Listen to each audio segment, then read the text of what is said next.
vigente se están permitiendo unos tamaños que no son razonables frente a la prima que está calculada.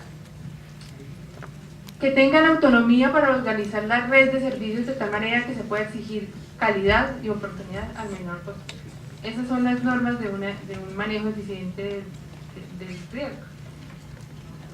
Nosotros todos sabemos que las normas hacen obligatoria una contratación con la red pública con el argumento desde el punto de vista del sector público de garantizar la financiación de la red pública, pero se les olvidan a ratos los usuarios que pueden no estar siendo bien atendidos.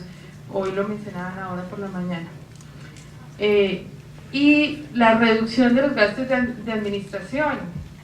Por decreto estamos diciendo que los gastos de administración son tal porcentaje, pero tampoco hay en las normas algo que facilite que se consigan esos porcentajes mínimos. Por ejemplo, en el tema de las interventorías hemos estado pidiendo, están las normas, pero no hay una regulación al respecto que las interventorías se hagan por regiones, en convenio de los municipios, que la contratación se haga de manera ordenada.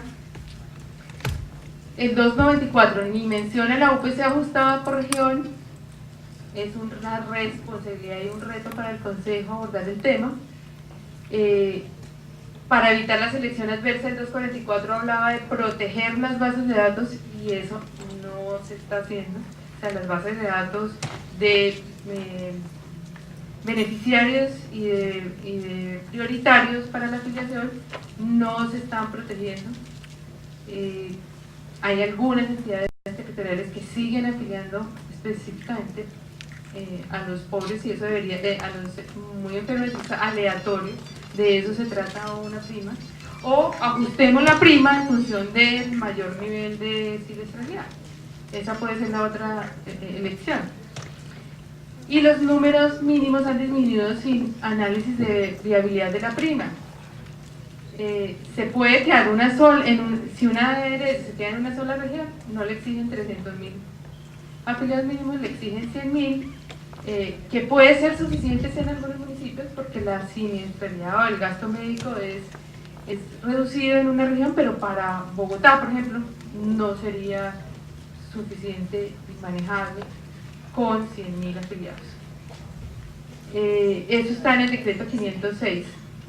Y aquí con el perdón de mis compañeros, Belkis y Miguel, creo que también se están permitiendo unos tamaños mínimos que habría que ver. De pronto una caja en alguna región puede ser suficiente, pero una caja en Medellín, donde está todo el alto costo, podría, con los números mínimos que puedan tener, porque no les exigen ni 100, sino los que puedan administrar, o los que quieran administrar esa región, puede ser que no tampoco les dé, puede ser a favor o en contra de las mismas cajas. Es para revisar ese tema. Ya saben, la contratación obligatoria, no se ha reglamentado los convenios de auditoría conjunta y no se ha aplicado el acuerdo 244 en términos de la contratación por 3 años, los contratos se hacen por 2, 3 meses. Y eso tiene unos costos de administración que nadie ha calculado porque en la prima no se está calculando realmente cuánto es de manera razonable un porcentaje de gastos de administración.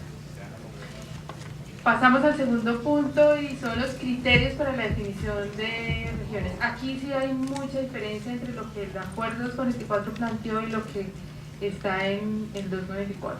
Creo que el 244 pretendía buscar en la organización de las regiones básicamente las variables de comunicación coordinado con su objetivo de articular la demanda, la demanda y la prestación de servicios. Aquí nos olvidamos un poco de eso, simplemente como lo dijo Alfredo, es tamaño del mercado, dividimos el país en 5 regiones y a todos, cada una región le tocó de a 3 millones aproximadamente, y así se conformó la región. Podría funcionar, habría que hacer un análisis posterior de evaluación, aunque se requiere evaluar los incentivos para cubrir los municipios apartados de la región. En el acuerdo se obliga a estar en 20% de los municipios, a simplemente ofertar, pero no necesariamente se tiene que quedar en todos esos. No sé si sea suficiente para realmente garantizar que haya un incentivo adecuado a cubrir toda la región. Yo creo que uno podría estar interesado en ampliar más si la UPC es actuarialmente razonable para ampliar cobertura en los municipios. Yo creo que las ARS, digamos que mirando las cifras, no hay, en todos los municipios hay mínimo 2, en muy pocos hay solamente una ARS. Digamos que seguirán siendo las mismas, y no creo que el acuerdo incentive una mayor participación en ese sentido. Habrá que hacer una evaluación. Esto hay que irlo monitoreando en la formulación de políticas públicas. Lo importante es ir haciendo evaluaciones permanentes para poder corregir los problemas. En el último punto estamos hablando de los criterios de selección. Ya tenemos los objetivos, la forma como se construyeron las regiones y ahora cómo se seleccionan las ARS de instalación. Es aquí en donde radicalmente los criterios cambian. El 244 estaba mucho más centrado en calidad, y ahí están las normas. Estaba soportado en la habilitación, que es el elemento fundamental del sistema de garantía de calidad, y unos accesorios. Una vez cumplidos los criterios de calidad, estaban el número de municipios y el mayor número de afiliados en la región. Esos eran accesorios después de haber pasado la calidad. El acuerdo 294, ya lo mencionó Alfredo, creo de estas no hay ninguna que tenga que ver con criterios de calidad. Afortunadamente el doctor Alfredo también lo aceptó ya, a pesar de que en el consejo no fue tan claro como lo está diciendo ahora.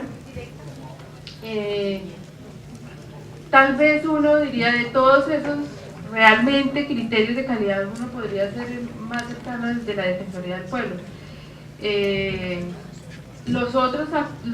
La calificación de los otros actores son la calificación de cómo es la gestión administrativa en un punto muy concreto, que es la contratación y los pagos. Que no dice tampoco mucho sobre la gestión de la ARS, porque todos conocemos todos los problemas que el flujo que se generan desde el mismo FOSIGA. O sea, no le puedo pagar, no le giro la plata porque es que el FOSIGA tampoco gira. Entonces, tampoco es un criterio de calidad muy directo. El acuerdo no menciona nada de la calidad, aunque insistimos en que eran las mejores ARS las que se debían quedar corrigidas.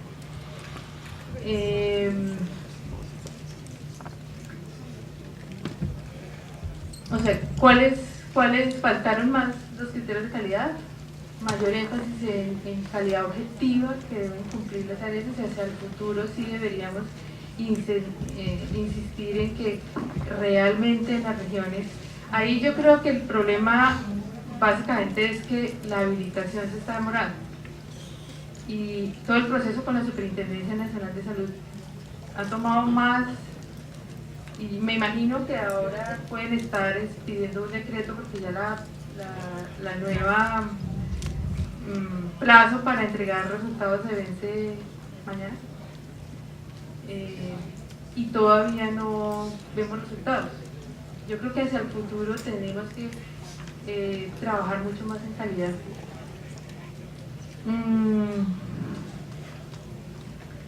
La percepción de los usuarios podría ser más útil para la calidad de los servicios. Bueno, ya mencioné, la defensoría hubiera sido un tema muy importante de calificación en este proceso. Conclusiones. Estoy sobre el tiempo ya. La regionalización puede avanzar en el fortalecimiento de la operación del régimen subsidiado, pero no es suficiente para alcanzar los objetivos que se propuso con la regionalización por el sistema, tanto en el 244 como en la ley 812. Se requiere complementar el acuerdo con medidas como ajuste UPC por regiones, otras medidas como la de las interventorías, una mayor disciplina en la contratación, hacer contratos por 2 meses, por 3 meses, por 4 meses, realmente tiene unos costos de administración enormes. El acuerdo 244 quería regularizar eso, realmente estamos sacando cada rato acuerdos, cambiando esa norma, y yo pues estoy incluida en el consejo y ahí tome para que llegue. 5 minutos. Ya.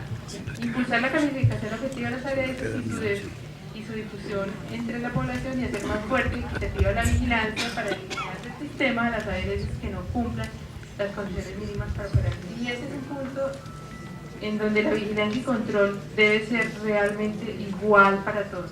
Que es pública, bueno, de malas, si no cumple, si no tiene una buena prestación con los usuarios, debería ser eliminada del sistema. No podemos, como es pública, entonces le permitimos, le damos licencia porque así no funciona el sistema, y ahí cuando uno es padre de familia y si no da ejemplo, pues realmente no, el sistema nunca va a poder progresar en el tema de calidad. Creo que es todo. Muy gracias.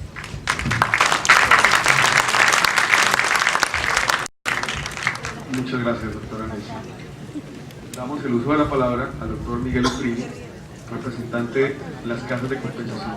Elisa, me alegra tener aquí a los compañeros en estas. Vamos a tratar de dar otro punto de vista y algunos aspectos más de cifras y más técnicos. Yo los voy a dejar a ustedes mismos saquen las conclusiones. Como ustedes, yo les voy a detallar algunos insumos. Sin embargo, pues voy a hacer algunos comentarios que me parecen pertinentes. El primer comentario es, pues un primero es y después se va a un sitio. Entonces, nosotros estuvimos siempre discutiendo y siempre hemos sido en la posición que primero me habilito y después el tema de regionalización, porque eso puede traer una serie de traumatismos. Sin embargo, ya estamos embarcados y tratemos de salir lo mejor avante alrededor de esta situación. La segunda pregunta que uno se hace es, bueno, ¿cómo estaban las cosas, la regionalización, sirve o no sirve? Pues la pregunta ¿era pertinente hacer la regionalización o era porque estaba en el plan de desarrollo? Esa es como una pregunta que todos nos asalta, a veces nos lo decimos en el corredor, pero pues alguien tiene que ser lo suficientemente valiente para decirlo frente de todos. Y esa es una pregunta que nos hicimos, que discutimos. Sin embargo, la regionalización, en términos como lo planteó Ortica Alfredo, me parece razonable, sí disciplina. Sin embargo, vamos a ver, de hecho, creo que como objetivo, si el objetivo es una disciplina, yo creo que sí, realmente disciplina. Entonces, voy a ir a arrojar unos datos de un ejercicio que hicimos alrededor de ya haciendo un corte sobre los contratos que están vigentes actuales y qué pasaría con la regionalización en términos de movimientos de ARS y de movimientos de afiliados. Entonces, aquí están los objetivos pues me los voy a saltar porque pues ya se han hecho varios planteamientos en los que algunos estoy de acuerdo y a medida que vaya conversando en los que no estoy de acuerdo voy a así decirlo. Pero empecemos aquí con un primer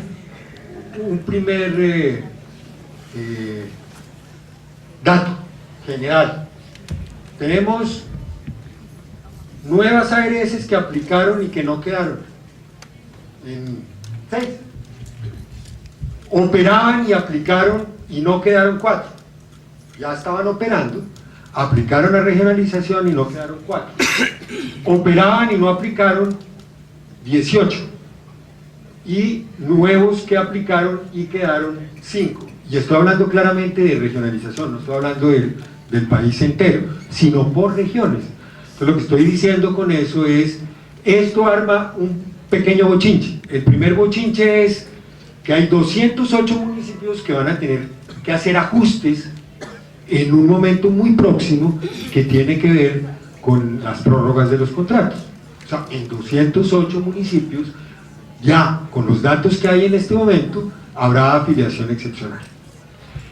Lo segundo, hay 762.018 personas que van a tener que pasar de una a otra por efectos de los movimientos.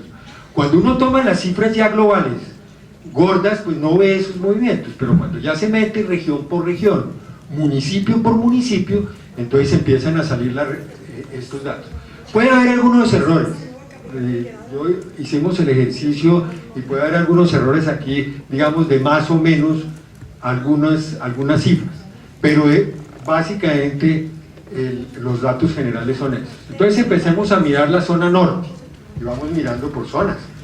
Entonces, como decía, Córdoba, Sucre, Bolívar, Atlántico, Magdalena y La Guajira, y en esa zona norte entonces hay una distribución de cómo quedaron las ARS ahí. Eso sencillamente yo voy a asumir lo que Alfredo dijo, esto no es un ranking, aquí no vamos a poner ni primero ni último, porque no fue hecho para un ranking, fue hecho para escoger unas ARS para una región.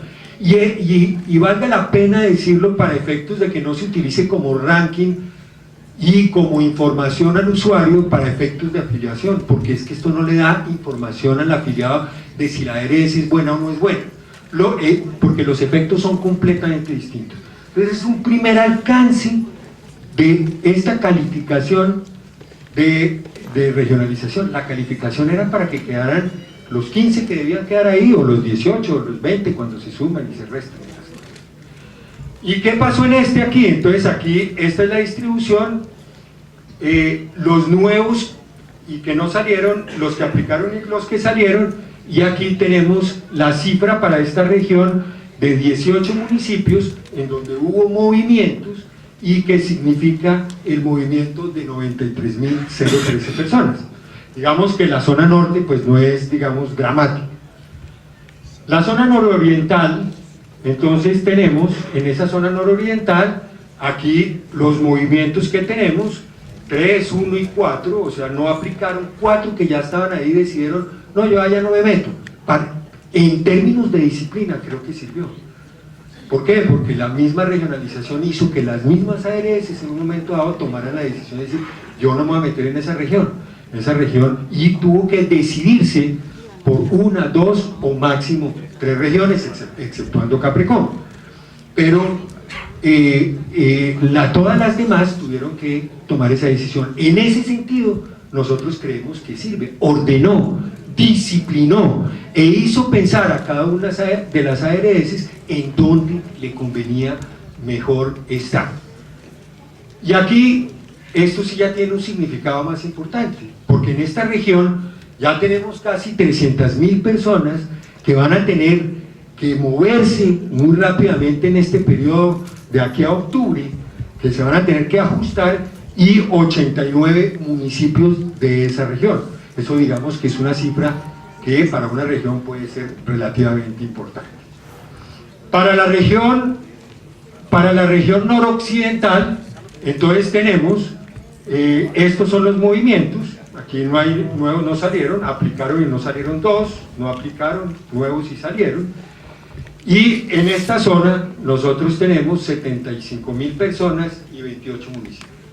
Digamos que tampoco es tan dramático, digamos que tenemos una región en donde sí puede ser importante y donde hay que tener mucho cuidado en el manejo, y donde creemos que es muy importante informar muy claramente a los alcaldes y a los departamentos para la aplicación adecuada del 294 en lo que atañe a la afiliación excepcional. Porque la afiliación excepcional en este momento, ya lo sabemos, ya hace que quien va a distribuir va a ser el departamento. Entonces también el departamento debe estar muy atento alrededor de este tema. Esto es más para un llamado, no porque sea bueno o malo, es porque cuando uno emite una norma hay efectos, este es el efecto de la norma. Sencillamente es que debemos estar atentos a este tipo de movimientos y dar las informaciones suficientes para que se puedan tomar las medidas más adecuadas y no se vulneren los derechos de los ciudadanos. Y en la zona centro-oriental, entonces, en esa zona, nosotros tenemos unos movimientos importantes en términos de los que no aplicaron, más que los que aplicaron. En esta región centro-oriental, muy probablemente por estar inmersa Bogotá, muchos la pensaron dos veces y dijeron más bien yo me voy de esta región porque esta región probablemente tiene mucha concentración de riesgo y probablemente es mejor irse. Entonces, pero sí hizo que las ARS tuviesen que hacer el ejercicio. Me parece que en ese sentido se cumplió por lo menos el objetivo de disciplinar a las ARS en el término de pensar a dónde irse. Y aquí los cambios pues son intermedios. Digamos que hay movimiento en 39 municipios y que comprometen a 200.000 personas en esta zona. La zona sur, digamos que es una zona en donde todos entraron, sin embargo hay cosas que no hemos tenido en cuenta, que hay unos que entran y otros que salen. Entonces no aplicaron de los que ya estaban y nuevos que salieron, tenemos estas, y eso el efecto son 100.000 personas con 34 municipios.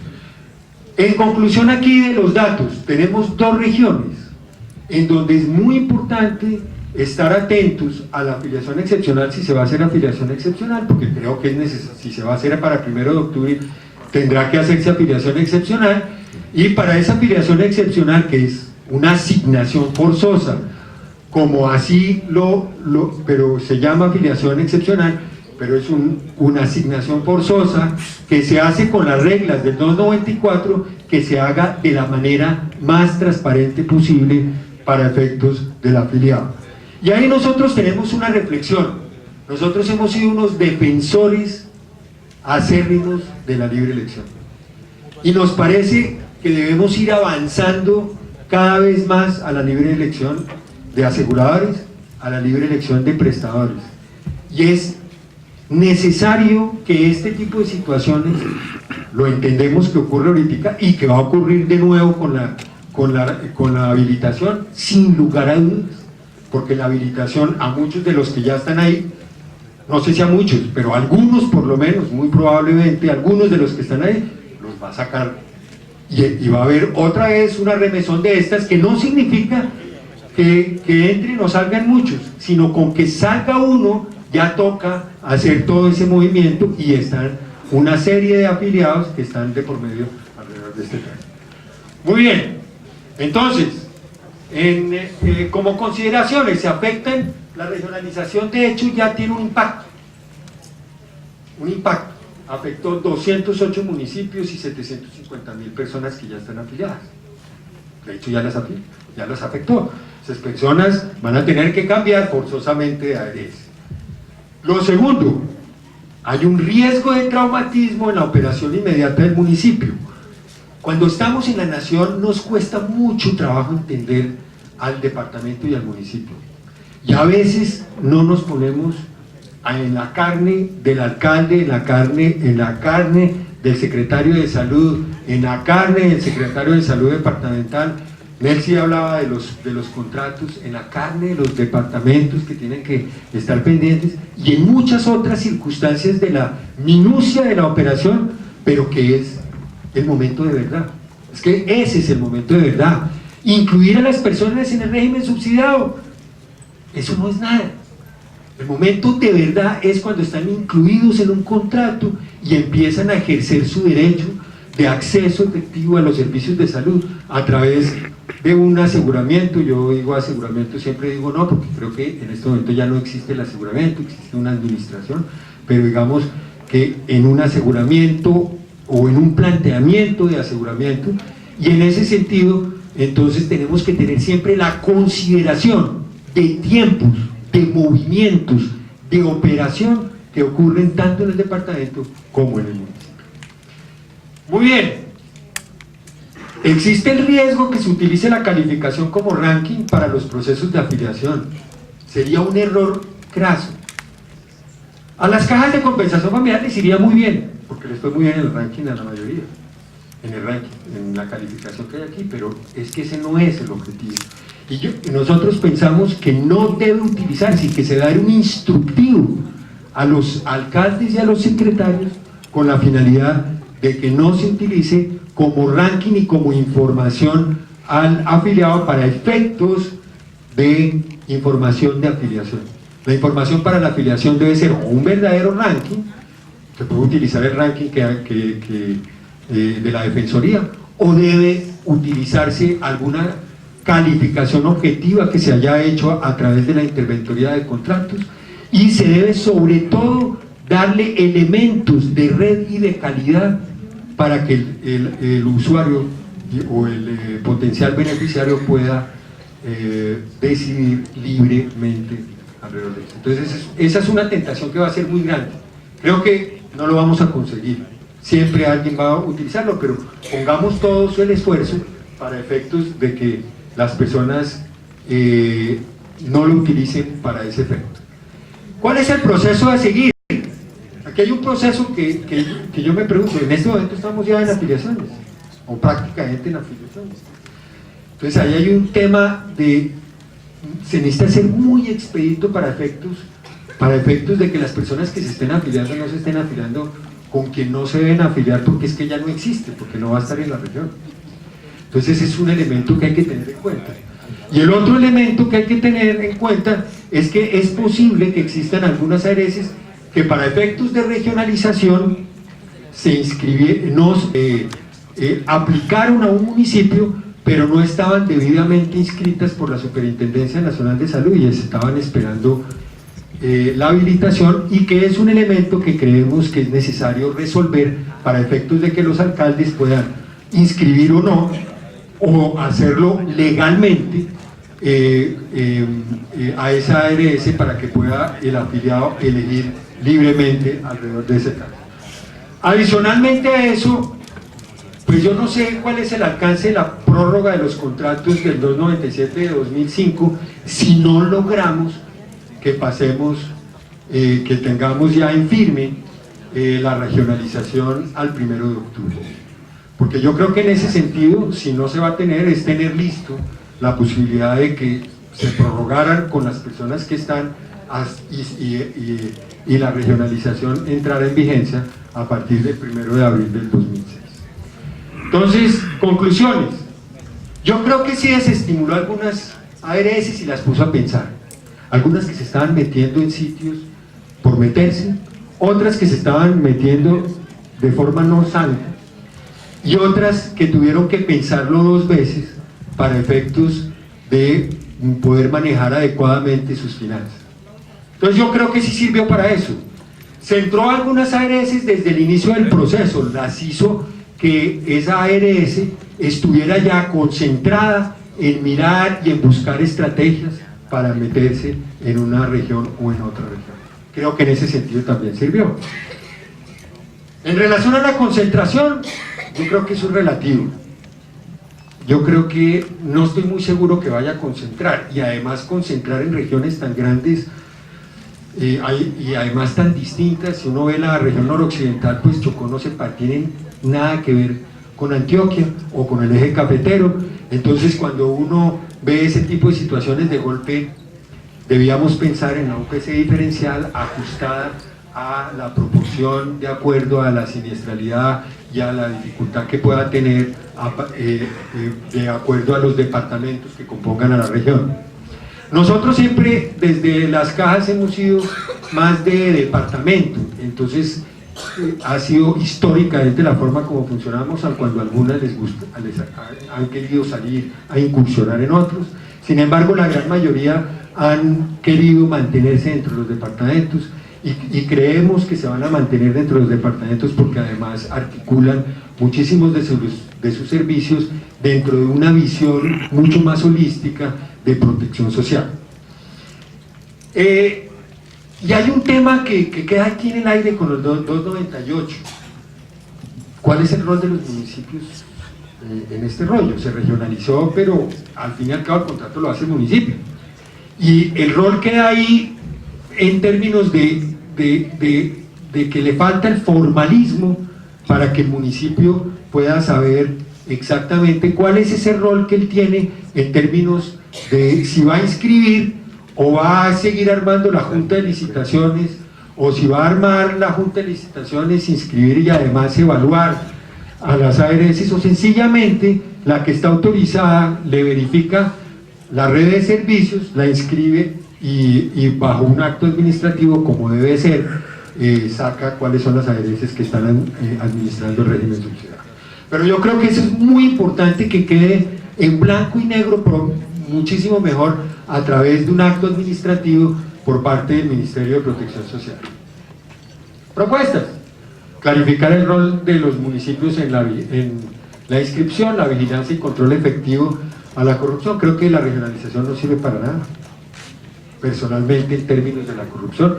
Creo que inclusive con todos estos movimientos de esos millones que hay ahí, de 800.000 personas que hay ahí, y esos movimientos en cada uno de los municipios, de pronto podría estimular más bien el que los que no hacen las cosas correctamente y que se las saben todas, le busquen el esguince. Entonces yo creo que la regionalización para efectos de corrupción sí no está hecho, y creo que además no era el objetivo del acuerdo.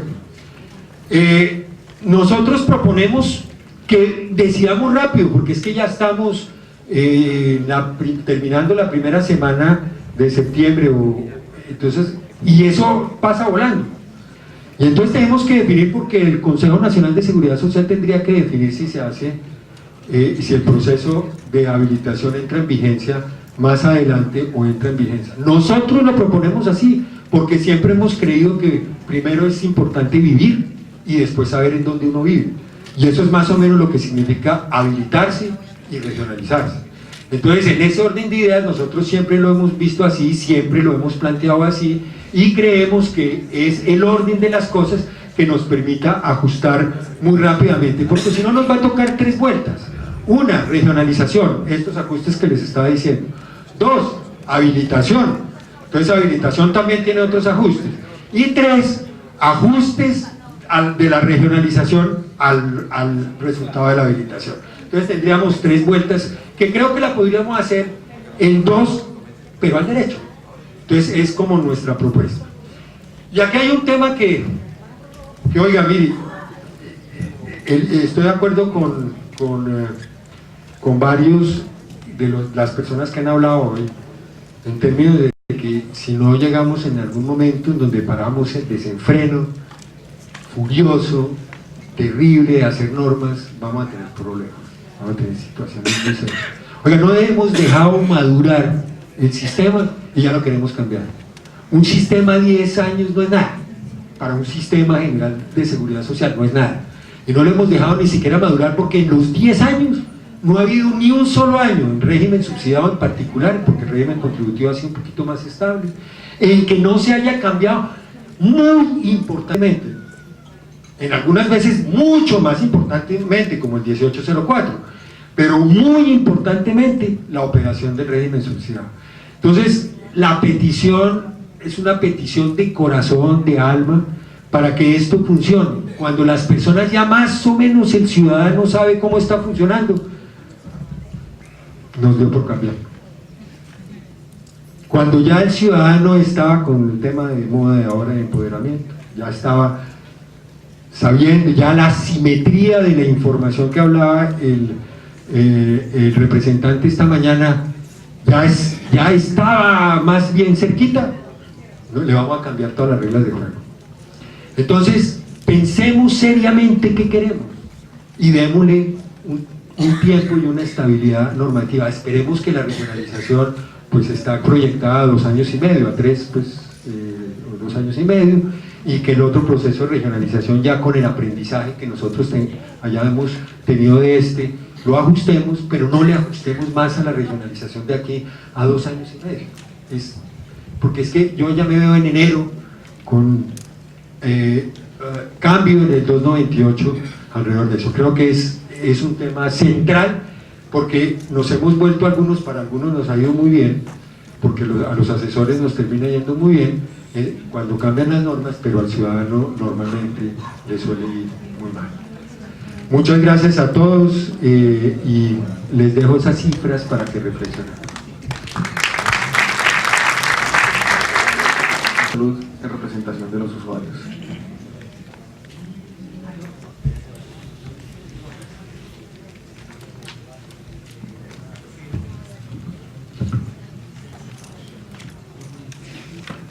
En primer lugar, agradecer al doctor Carrillo, a la doctora Elisa, que son organizadores de este gran evento, a los distintos panelistas que nos acompañan, a los gerentes de las empresas solidarias, a los honorables congresistas que nos acompañan, porque es rico que lo escuchen a uno, pero uno también poder escuchar a los demás. Sé que esta es una de la hora más pesada porque nos da bastante sueño, sin embargo trataré de ser breve. Mi intervención se centrará en principio un gran recorrido sobre el trabajo de las ARS indígenas y por otro lado el impacto y el vacío que hemos analizado y reflexionado alrededor de todo el proceso de la regionalización.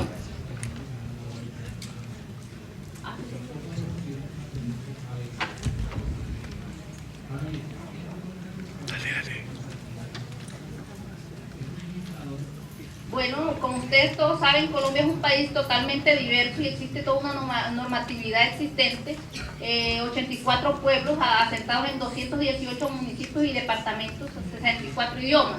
Pero la propuesta que nosotros venimos trabajando y en el cual venimos avanzando es en no aplicar regímenes excepcionales por el hecho de ser pobres. Yo pienso que tenemos que dignificar el derecho a la salud como pueblos diversos. Y yo creo que allí no solamente estamos los pueblos indígenas, estamos todos los grupos étnicos y estamos los diferentes sectores sociales, principalmente los que estamos en zonas rurales. Desde esa medida yo considero que todo el sistema debe enmarcarse bajo una diferenciación importante de la dispersión poblacional, de la geografía cultural, de la geografía social que existe en nuestros territorios, sobre todo los más alejados. Entonces, el análisis va desde esa mirada.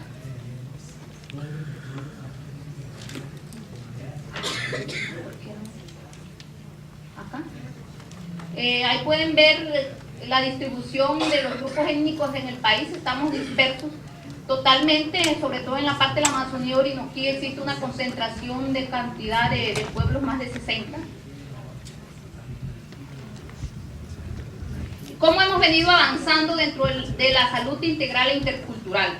El principio básico, digamos, de las empresas de salud indígena es cómo avanzar en el proceso de empoderamiento y articulación de las comunidades y las autoridades indígenas. Yo creo que no es un proceso fácil y de hecho en este punto vamos a coincidir mucho con las empresas solidarias de salud. Sabemos que no todas estamos enrutadas en el mismo camino, no todos llevamos el mismo grado de posicionamiento y legitimidad dentro del proceso de salud en nuestras regiones, pero yo creo que sí tenemos un norte común. Entonces, desde esa mirada, ¿cómo hemos logrado avanzar en un proceso de salud, decimos, integral e intercultural? Porque no queremos situarnos, digamos, en ninguno de los dos extremos, un extremo tradicionalista que no necesitamos unos de otros. Aquí tenemos que llevar una propuesta donde todos estamos juntos, donde el usuario y el ciudadano sea el eje central de cualquier reforma, de cualquier cambio, digamos, en la normatividad, tanto en el Consejo Nacional como a nivel del Congreso. ¿Cómo avanzamos? Existe el plan obligatorio de salud subsidiado que de hecho hemos venido adecuando a las necesidades sociales y culturales con un derecho que ahí tratamos de cada vez recordárselo a las distintas instituciones, a los distintos actores del sistema. Hay que concertar a nivel de los territorios, porque desde el país, desde el centro no se puede entrar a legislar. Existe una diversidad muy grande. Avanzar en todo lo referente a la promoción y la prevención de la enfermedad.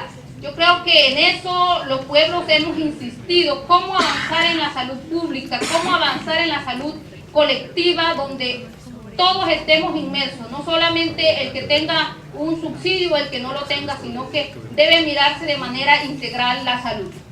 De igual forma, la reivindicación y reafirmación sobre los conocimientos tradicionales que de hecho estamos acá hoy presentes por lo milenario y la sabiduría esta que ha logrado orientar también nuestras comunidades. Tratar de integrar los distintos planes de beneficio. Yo creo que nosotros como aseguradores o como administradores de salud no podemos decir, no, hasta aquí me corresponde, hasta aquí, allá le corresponde al municipio, sino que mirar a la comunidad con esas necesidades grandes que tiene y tratar de nosotros como instituciones hacer la coordinación interinstitucional y no esperar al usuario que de pronto no tiene la capacitación suficiente para saber quién es el que le corresponde la obligación. Entonces, en eso hemos visto cómo las acciones también en la parte del PAP, de saneamiento ambiental, se van integrando. Otra de las líneas fuertes, que son programas adicionales en las cuales hemos venido trabajando las administradoras de salud indígena, es sobre el proyecto de seguridad alimentaria, que es un eje fundamental. ¿Por qué? En los perfiles epidemiológicos que hasta hoy se han venido detectando, la desnutrición aparece por todos los lados. Entonces, no podemos comenzar a meter una cantidad de medicamentos en nuestras comunidades, entonces la gente ahora comienza a enfermarse de la gastritis, porque si estamos sin qué comer, ahí sí como.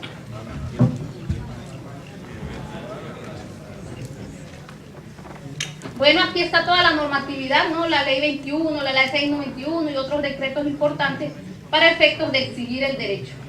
Existe pues la ley 691 que de alguna manera entra a recoger todo el proceso de la diversidad étnica. Consideramos que en el actual proceso de reforma de la ley 100 tendrá que ser respetada esta ley porque de alguna manera es un avance importante y como decía, no el reconocimiento y el derecho, yo creo que no solo por ser pobres, sino por ser diversos culturalmente.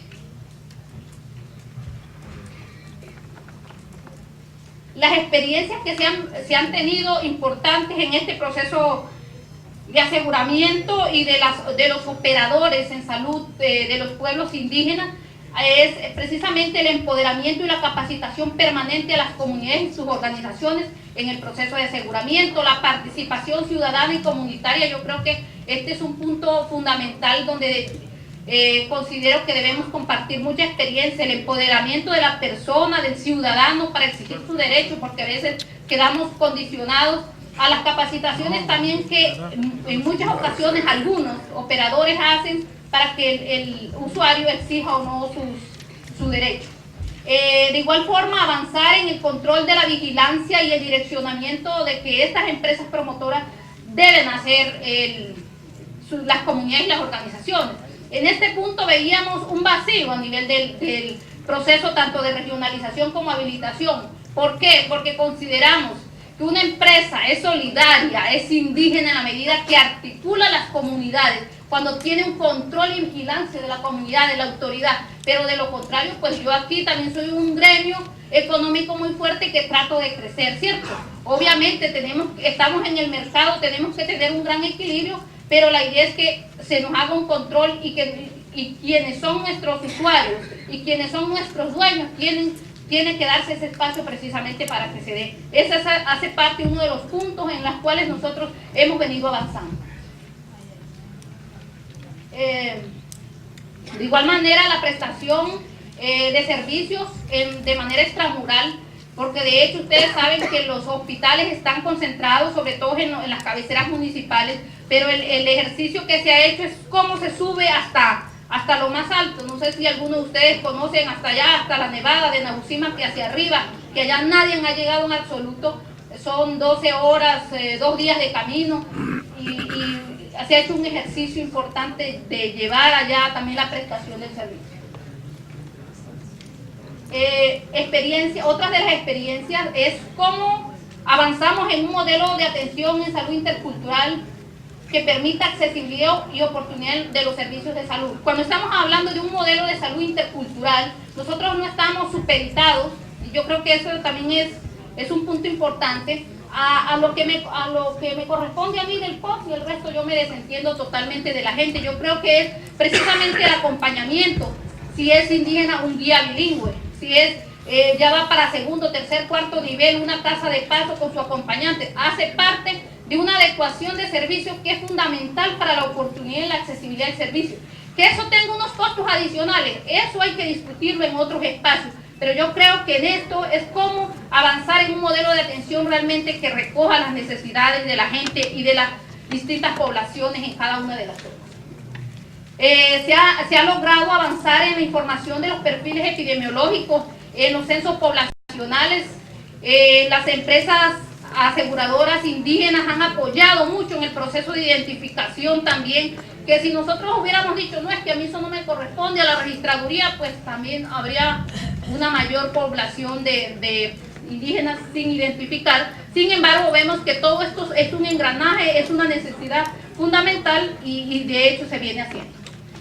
Ubicar geográficamente por asentamiento, por resguardo, por comunidad, quién vive, dónde está, por qué se desplazó, por qué no. Yo creo que es fundamental en la prestación del servicio, en la planeación, porque a veces nos interesa que nos capiten, que nos presten, que nos contraten, pero no sabemos dónde están nuestros afiliados, y esto no puede ser una cuestión del discurso, sino muestre la información, cómo estamos, y de acuerdo a eso también planifiquemos. Ya como les había dicho, toda la parte de procesos de programa de seguridad alimentaria y la implementación de las tasas de paso. La situación de aseguramiento en salud de los pueblos indígenas, estas son algunas cifras que están actualizadas. Actualmente existen en el país 6 ARS indígenas, que está la Asociación de Cabildos Indígenas del Cesar Dusacabi, que de acuerdo a la Defensoría, pues estuvimos dentro del uno de los rankings más importantes en la satisfacción de los usuarios. Está la Manesca, que es de Córdoba y Sucre, está Pijao Salud, Mayamás, Laice y Anahuayú. Según aproximación y datos del Ministerio de Protección Social, los indígenas afiliados al régimen subsidiados están en 982.000 afiliados. Indígenas afiliados a ARS de los pueblos indígenas, me refiero a esas 6 ARS, somos 680.786. Hay 115.203 que no son indígenas, también están en alguna de estas ARS, sobre todo aquellas que de pronto no han tenido una política clara en hacer concentración sobre población indígena, pero como ustedes pueden ir viendo, ha venido decreciendo ese porcentaje allí. Para un total de 800.000 afiliados que manejamos, las 6 ARS indígenas realmente no son cifras tan grandes, somos empresas comunitarias pequeñas. Indígenas afiliados a cajas de compensaciones, GPS y ARS no indígenas, más o menos aproximadamente 296.122. La presencia de ARS de los pueblos indígenas en 20 departamentos y 200 municipios. En este punto es muy importante mirar cómo el mensaje desde el Ministerio de Protección Social es la concentración sobre población indígena. Sin embargo, sabemos que en muchas zonas indígenas nosotros estamos compartiendo con muchos sectores y las necesidades en salud también son, pues todos tenemos unas necesidades iguales, pues eso sin querer decir que se hacen distintos tipos de adecuaciones. Sin embargo, algunas ARS han tenido como política muy clara desde un inicio concentrarse sobre la población indígena precisamente para responder por unos modelos de atención adecuados culturalmente y que garanticen una oportunidad y una adecuación en los servicios de salud. ¿Qué hemos visto de las carencias en todo este proceso de regionalización, en el mismo proceso de la habilitación y en la cantidad de expedición de normas? Que a veces se sacan, no se evalúa su aplicación y ya se está sacando otra. Yo creo que a veces se piensa que uno con las normas soluciona las cosas. Entonces en esto sí es fundamental precisar cómo hoy el usuario, que tiene que ser el eje central del sistema, está simbólicamente representado. Así yo lo considero como representante de los usuarios. Realmente uno no ve que hay una estructura y una cadena que desde lo local, lo regional, lo nacional están retroalimentándose el proceso, donde nos reunimos con las asociaciones de usuarios, con las asociaciones, con los comités de vigilancia en absoluto, pero digamos, yo creo que en esto no es voluntad. Yo creo que aquí hay que buscar las formas de que se dinamicen estas líneas, y creo que sería un punto muy importante dentro de la reforma, cómo empoderar a la ciudadanía, cómo empoderar a los usuarios para que realmente puedan direccionar este tipo de políticas, unos tipos de cambios. Yo creo que eso no puede quedar únicamente en los grandes gremios. Yo creo que aquí es una solicitud acá que nos acompañan los honorables congresistas, es buscar, y yo creo que en eso también tiene que haber asignación de recursos, que posibiliten un grupo de apoyo técnico donde hayan estudios, porque afortunadamente ahorita las empresas solidarias han hecho un buen grupo de gestión, vienen adelantando estudios muy importantes. Sin embargo, yo creo que esto debe ser una tarea de todos, una tarea que desde el legislativo debe enviarse ese mensaje. Aquí el fin, de pronto, de la voz del usuario hasta allá arriba y no entra a cambiar ningún tipo de proposición. Obviamente yo creo que hace uno mucho en salvar los votos, no, yo aquí no estoy de acuerdo, trata de ponderar algunos aspectos. Sin embargo, en lo central considero que ¿por qué unos vacíos en el proceso de la regionalización?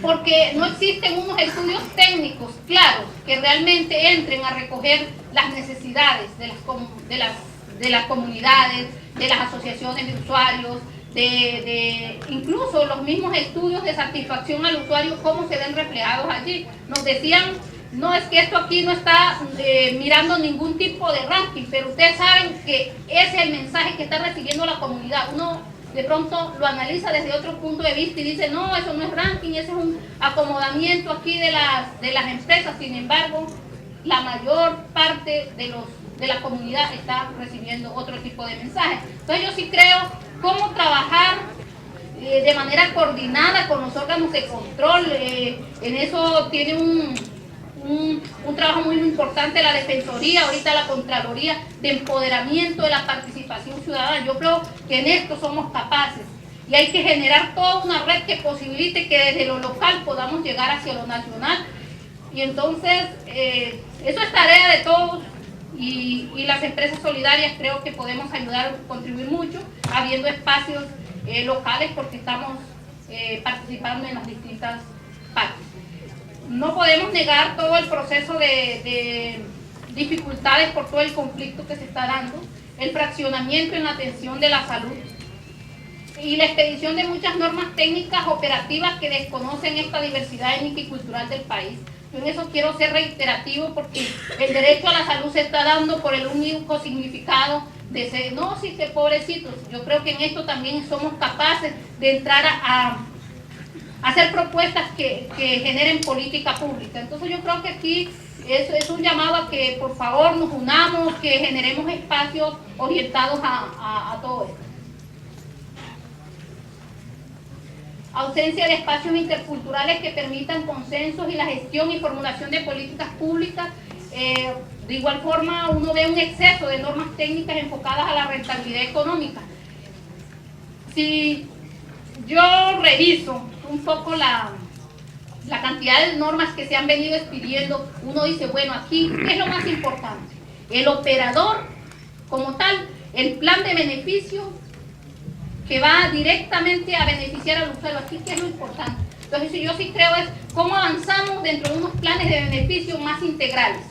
Unos beneficios para el caso de los grupos étnicos e interculturales, donde yo creo que aquí no podemos echar una mirada, no es que eso es una cosa complementaria, siempre con el mismo cuento, no. Pues el mismo cuento es cómo esa interculturalidad permite realmente mejorar condiciones de vida.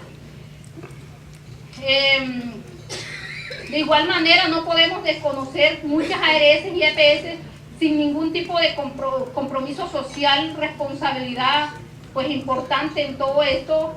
Mercadean y permean muchos procesos en las comunidades. Entonces yo creo que aquí una de las grandes luchas es cómo empoderamos, cómo nos volvemos cada vez más conscientes de que si es un beneficio para nosotros y si las empresas solidarias son nuestras, tenemos que cada vez ir avanzando y mostrarle al mismo sistema que sin nosotros realmente los sectores más vulnerables, los sectores sociales del área rural, esto quedaría un gran vacío. Doctora Belkis, 5 minutos. Bueno, yo creo que aquí ya, yo ya lo comenté, dentro de los impactos de la regionalización, y no es el hecho que nos haya ido bien a nosotros. Yo creo que si ustedes revisan a las ARS indígenas nos fue relativamente bien. Sin embargo, es que es un vacío mucho más allá, y lo veremos en habilitación. Nosotros, ¿qué pretendíamos? Que miren cómo la articulación comunitaria, realmente el control social y el empoderamiento de la gente debe ser un criterio fundamental en todo esto. O no sé ustedes cómo lo consideran. Entonces, carencia de estudios serios que permitan determinar necesidades reales de la población, sus perfiles epidemiológicos, la unidad étnica, la geografía cultural y social y la dispersión poblacional. Los criterios aplicados en la aplicación de la regionalización no tienen en cuenta la legitimación social y la responsabilidad social y comunitaria, que eso tendría que darse en otro escenario, no sé cuál, busquémoslo, pero yo sí creo que debe reflejarse en el funcionamiento de todos estos operadores, porque en última, quien debe decir por qué es buena, por qué no es buena es el usuario. Entonces, ¿cómo realmente reestructuramos una manera de que se escuche esta voz que es el eje de todo? ¿Listo? Sin más, agradecerles e invitarlos que desde el espacio del Consejo nosotros estamos prestos, requerimos de mucho apoyo técnico, porque realmente ahí, sin eso, es como seguir hablando en la arena. Sin embargo, creo que hay una buena disposición, pero se requiere que tengamos estudios técnicos serios, y nosotros que somos de las zonas rurales, de las zonas dispersas y diversas, entonces los invitamos a que hagamos un gran gremio. Muchas gracias.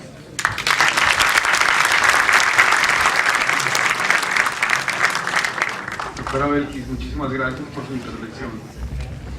Damos la palabra a la doctora María Magdalena Flores, gerente de COPSOS y en representación de las empresas solidarias de salud, que andarán con nosotros.